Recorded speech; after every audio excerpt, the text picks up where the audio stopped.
We're at 7:45 at KNEB, 40 degrees. Time for today's News Extra. It's brought to you today by First State Bank. Here's Kevin Moon. And thank you, Dennis. Good morning, everyone. We have Nancy Haney here from the Farm and Ranch Museum. Always happy to talk about things going on there and things that Nancy and all the volunteers at the Farm and Ranch Museum are doing. And this time we're going to talk about a movie that's going to premiere here a week from this Sunday, right, at the Midwest Theater. It'll be November 11th. November 11th is the correct date, Yeah. and it will be premiering at 7 o'clock at the Midwest Theater. And this is the movie that we made a couple years ago, or a couple summers ago, I guess it was now. And it's the story itself is rather interesting as to how we got involved with this, because we were approached with a phone call from one of our volunteers who lives in Omaha, who had been searching on the internet and doing some things, and he said, there's this guy, he called me and he says, there's this guy that's looking for antique farm machinery that works. He said, I gave him your name, is that okay? And of course I said yes, and so a few minutes later I received a call from Jay Chris, the film producer and cinematographer, and made arrangements. They made arrangements then with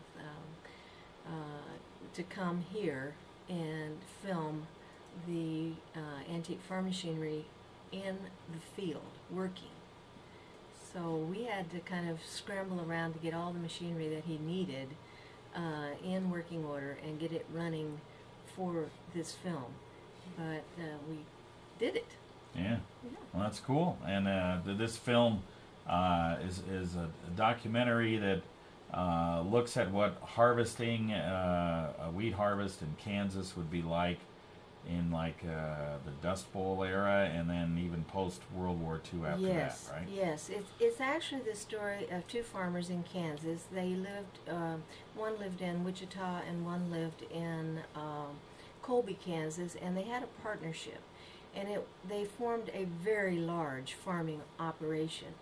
And actually in 1947 they had the largest wheat production of anyone, and that record has not been broken.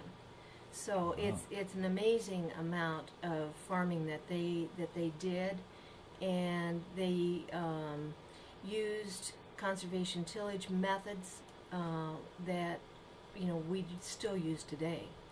The two men are very, very interesting to follow, and because the farming centered around Colby, Kansas, most of the filming was done in Colby, but they didn't have the machinery there that we had.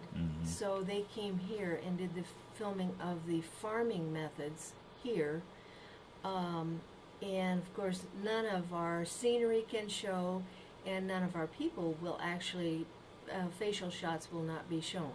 Yeah, but nevertheless there are some people from here that'll be in the film, just kind of body shots, back shots, whatever, right? Well, since I haven't previewed the Yeah, film, yeah. I don't really we know we would figure that would be how it would be, but well, and who wound up on the cutting room floor? We don't know. yeah. But it was a wonderful experience for us, and this is one of the things that I think that the Farm and Ranch Museum can be very proud of, is that we have this is kind of the kind of thing that we do. And so when you have the historic person or that's looking for historic accuracy, they can come to us. Yeah. And we can provide that. Yeah, and that's cool. Yeah. Yeah. We'll take a break, and we'll kind of maybe talk about some other things involved with this movie right after this. So was it difficult? That's what I want to talk about next. Is it difficult to get the machinery up and going and all that stuff, or when did you it have just really Dwight work? Vance, when you have Dwight Vance, he is just, he's sort of like, a tiger by the tail. Yeah. And if you tell him you can't do this, well, by damn, he's going to do it. He's going to get it done, I right? can't say that, but that's really the kind of, and I think that's part of what we've always done is can do. We can do this. Yeah. That's kind of been the attitude all along, even with this merger. All right, we are back on News Extra, and we are with Nancy Haney from the Farm and Ranch Museum. We're talking about a movie that's called Harvesting the High Plains that will premiere in a number of places here in a couple of weeks, but one of them will be the Midwest Theater, 7 p.m. Sunday evening, November 11th. And the reason it's premiering here at the Midwest Theater is because equipment from the Farm and Ranch Museum was used in this movie.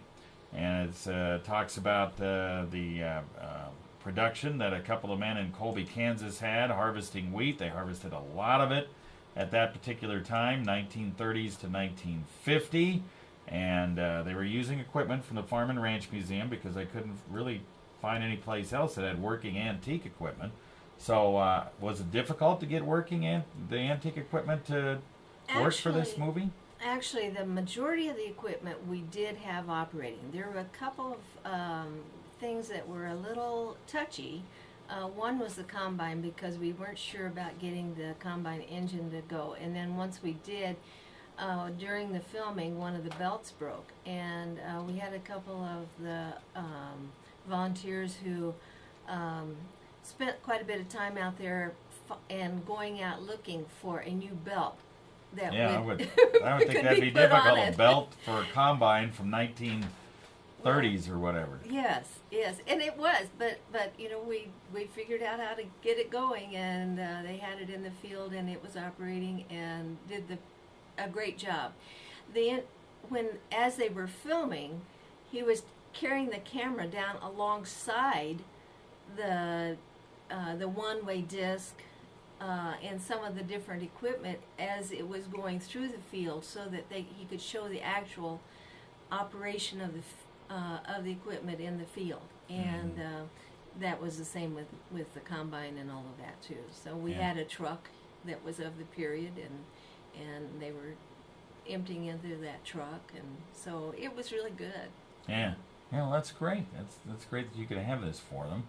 And then, of course, on November 11th, you're going to do something a little bit special for the volunteers, and then hope that those people will go over to the theater afterwards and watch the movie, right?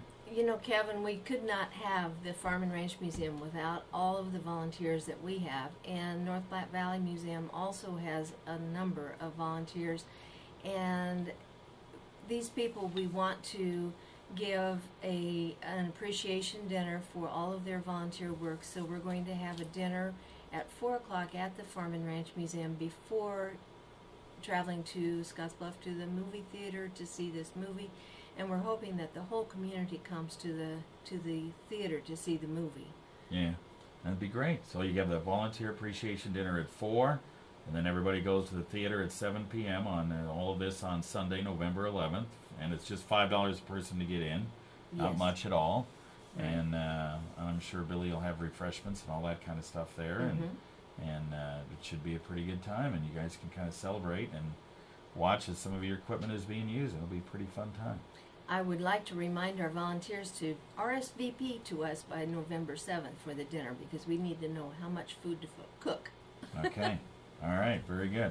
And the number to RSVP at the, I'm sure they know. 436-1989. Okay. All right. Good deal. Well, congratulations, and it sounds like a lot of fun. Well, I think we're going to be all decked out for this. It's a premiere, you know. Yeah, that's right. Well, that's right. You might have to be in a tux and tails and all that stuff. I don't know exactly. You but you probably have to deck out a little bit yeah. for it, right? Right. Okay. All right. Thanks for coming in. Well, thank you.